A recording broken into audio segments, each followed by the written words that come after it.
federal government of Pakistan has failed to provide any relief to the people for the last 3 years, so it is trying to plant its own flags on the others' endeavors in regard to escape itself from public curse.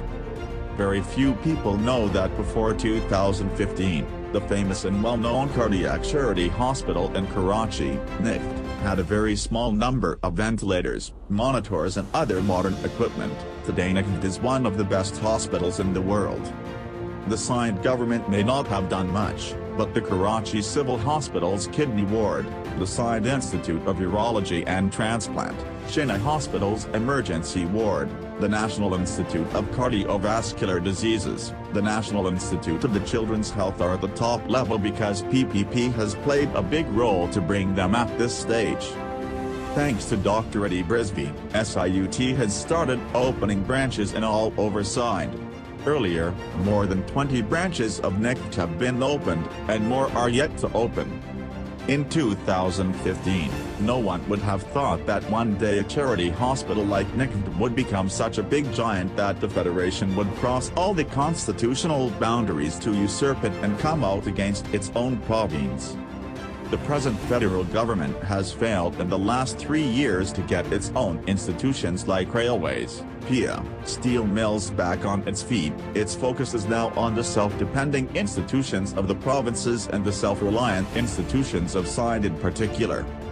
They are on target, so that they can be taken into their custody and complemented for themselves without doing anything. Is this a conspiracy or not?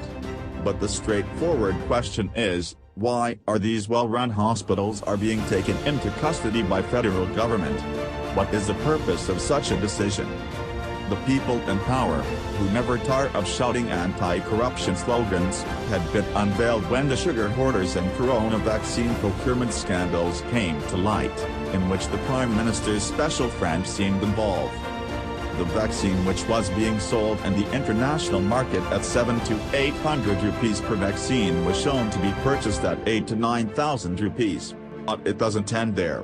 Many issues are related to the issue of taking Sindh's self-reliant institutions into the custody by Federation. First of all, history shows that the Federation has never been the well-wisher of Sindh, especially in those times when Sindh was directly ruled by the Sindhists in the name of PPP. In these periods, the Federation has made every effort not only to destroy Sindh but to make it suffer from the worst of the worst.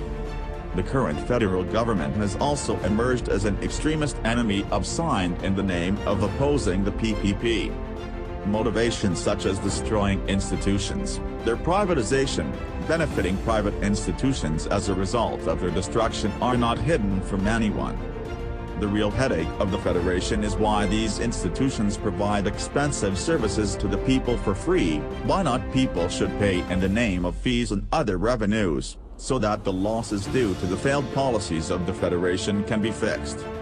Whether it is the issue of occupation of the islands or the institutions, the attitude of the present federal government towards the smaller provinces, especially Sindh, can be felt as an extremist enemy.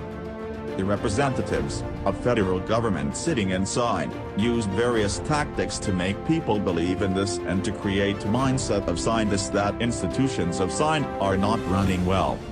Trolls were systematically activated on social media, and journalists were paid to report falsely.